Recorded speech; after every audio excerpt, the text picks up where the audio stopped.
Yup. What's up, guys? It's your boy, Kyrie, your boy. And today we're going to be saying secrets about Bigger Giggle.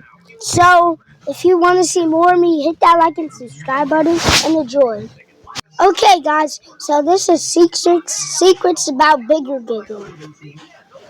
Should you be unfortunate enough to find yourself within the lower levels of Ban's kindergarten, you might find yourself facing a very strange sight. An underground kingdom lit by the colorful hues of the giant mushrooms that populate the area. Ruling over this kingdom is a giant kangaroo queen, protected and served by a few incredibly loyal residents. And among these residents is one that has gone through so many changes during development, and also perhaps one of Garden of Ban's most iconic characters. The name of that resident is Blitzercup. What? Or at least that's what... Hold on with me. What is Blitzercup? What? The game files may lead you to believe. No. Oh yeah, why am I not subscribed? I play their games all the time. Oh no. The name of this resident is Bitter Titter. I can't stop laughing. What is Bitter Tickle? Okay, that got me right. Okay, that was Bitter Giggles. That was Bitter Giggles' name. That was Bigger Giggles' name after. Okay, guys. What is Bitter Titter? Alright, let's go. Or at least that's what he was originally going to be called before his name was changed for one last time to... Don't make me laugh. Drum roll, please. Bitter Giggle.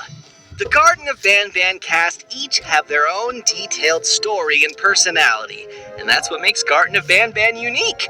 Join me on the 4th episode of the Ban Chronicles, narrated by me, Ty Coker, the voice actor of the character that the episode revolves around, Bitter Giggle. A series where we dedicate each episode to discussing the history and secrets of a member of the Garden of Ban cast.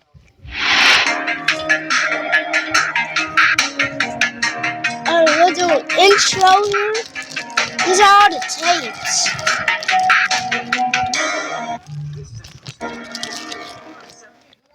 The ending of Garden of Ban 3 warns the player of a mysterious threat referred to as the Jester. Yep. And while not seen physically in the game, a collectible journal. I seen that. I did that. I was like, is that? Huh? What's the password to write it to? 1020. I know. Can you put it in, please? I know.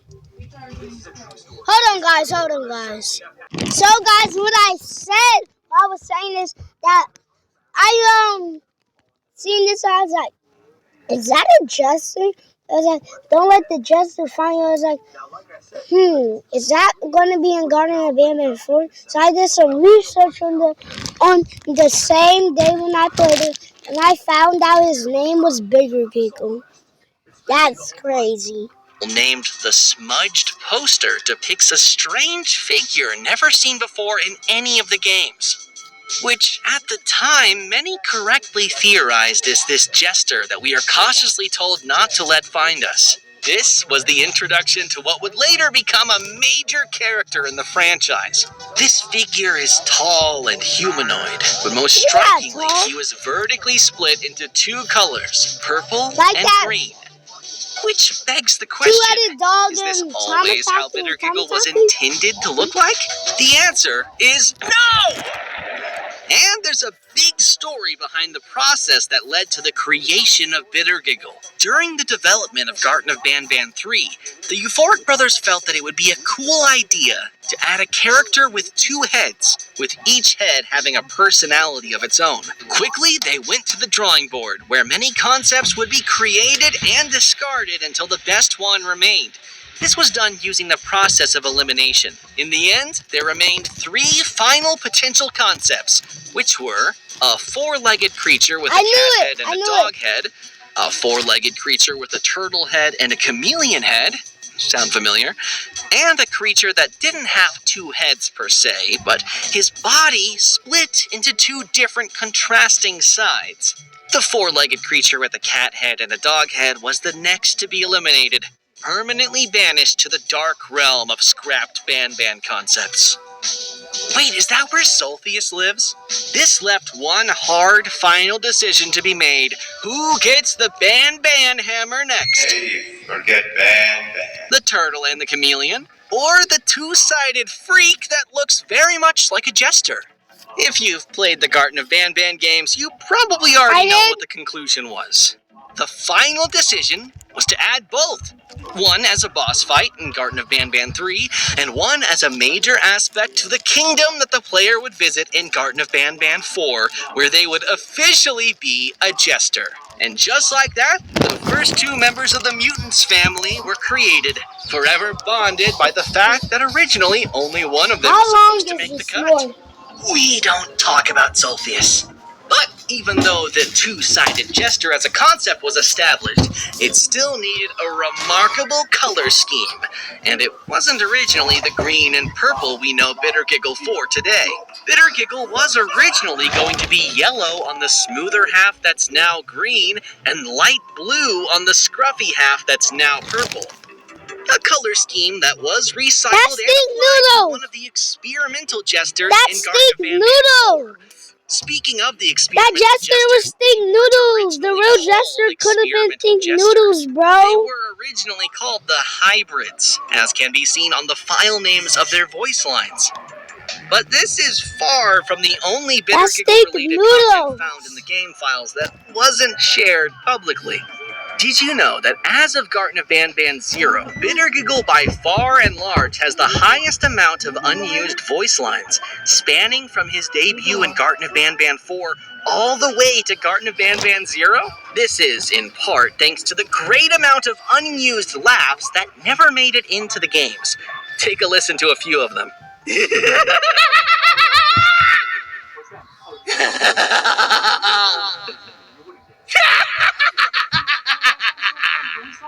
I remember back recording for Garten of Ban 4, I was workshopping the laugh, not 100% sure what the brothers wanted, so I gave them a huge variety of tones to pick from. Surprisingly, they ended up going with the higher-pitched laughs that are closer to how I laugh naturally, so that's fun.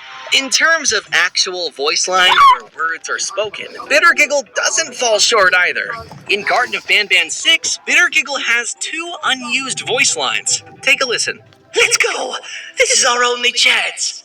Let's do this! I'll fix the lever down here. You cover me from up there! In Garten of Ban 7, during the rooftop chase sequence with the notified Bitter Giggle, he was originally meant to intermittently scream random jokes that make absolutely no sense.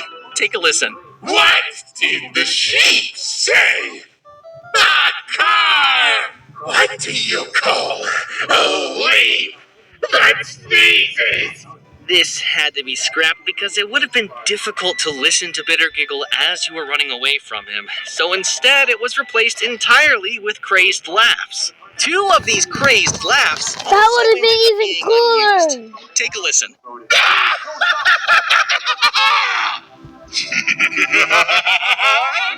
And these are far from the only unused content related to Bitter Giggle.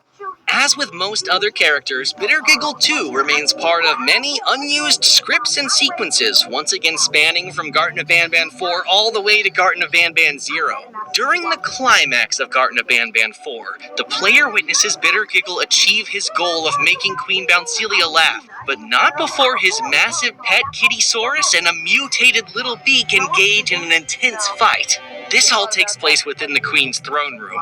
But what if I told you that this entire sequence was originally going to be very different from what it ended up being? Normally, the player gets trapped by Bitter Giggle, escapes, and returns to the kingdom to find Sheriff Toadster has been knocked out, and that Bitter Giggle and Kittysaurus have infiltrated the throne room. Yeah, and chaos ensues from there. In the original version of the script, the player would return to the kingdom after escaping Bitter Giggle's entrapment to find the entire kingdom in shambles. Glancing upwards, the player would see Sheriff Toadster and Little Beak hiding on an elevated platform, warning the player that Bitter Giggle and his army have made their way into the kingdom. This army that they mentioned would have consisted of both Kittysaurus and Kamataki and Tamataki, instead of just Kittysaurus as it is in the final version. Bitter Giggle, Kittysaurus, and Kamataki and Tamataki would then notice the player, the sheriff, and Little Beak, and Kamataki and Tamataki would shoot their projectiles at Little Beak, causing the poor bird to, once again, fall into the Givanium barrel. It would then emerge as the mutated Little Beak and would engage in a similar fight with both Kamataki and Tamataki and Kittysaurus. The queen would then exit her throne room to check out the loud noise, only for Bitter Giggle to climb on a higher platform, jump on her back, and scream his joke into her ear, causing her to laugh. That makes absolutely no sense. But the chaos behind. This version of the script had to be altered because it felt too messy. Let us know in the comments below which version of the ending of Garden of Banban absolutely no sense, but point in Garden of Banban 6, your task it would have been cool. Bitter Giggle from the naughty ones from a high platform as he tries to fix the office door from a lower and darker part of the area. But what if I told you that this minigame was originally going to be completely different? The main thread of this sequence was originally not the naughty ones at all. Instead, it was a never-before-seen version of Sheriff Toadster. The naughtified Sheriff Toadster. Oh, I heard about that. I already know I got scrapped because I heard about that. Safe as long as he stays within it as he navigated below. Except the naughtified sheriff would eagerly wait for Bitter Giggle to stray too far from the light and snatch him, and then snatch you. Before the mechanics of this minigame could be developed further, the Euphoric Brothers agreed that keeping the sheriff's fate unknown following the kidnapping of Banbaleena would make for a better narrative point. It would also take away much of the naughty one's screen time, which needed to be established as a serious threat in the dark. And thus, the sequence was altered to what it is today, protecting Bitter Giggle from hordes of giant leeches that despised the light. But what about scrapped sequences that are actually referenced in the game by Bitter Giggle but are never shown? Well, we have the first example of that in Garden of Banban 0. Oh, about the earthquakes. While tied to his bed, Bitter Giggle mentions strong earthquakes that broke something in the room. They left me here tied to the bed. And with all these earthquakes, something broke! The tranquilizing gas is leaking! So guys, even though I edit this out, but I had to do all of this when I was playing Garden of Banban 0. This line was in reference to a series of events that were scrapped from Garden of Banban 0, while every now and then a strong earthquake would shake everything and everyone, with characters commenting on it after it happens. These earthquakes were supposed to serve as foreshadowing for Remamba, which would have been I'm saying it wrong. I like to say it like Remamba. Or Remamba was already contained in a cell. Guys, I like Remamba better than Remamba. A little hard to believe that they could cause earthquakes that strong from that cell. So ultimately, the earthquakes were scrapped altogether, leaving behind this little reference as an homage to what could have been. I'm actually recording this episode before Garden of Banban 0 dropped, so this is actually the first that I've learned that the earthquakes had to be cut. So that's exciting. But wait, bear with me while I feed this hungry snake. Stay tuned for the next episode of the Chronicles, where the secrets and history of another character will be revealed. Comment down below which character you want to learn more about next, and keep on banning. So guys, you know what I want? I want to next be Captain Fiddles, like a 24-second short about Captain Fiddles. But anyways, guys, if you enjoyed this video, like and subscribe, and love you.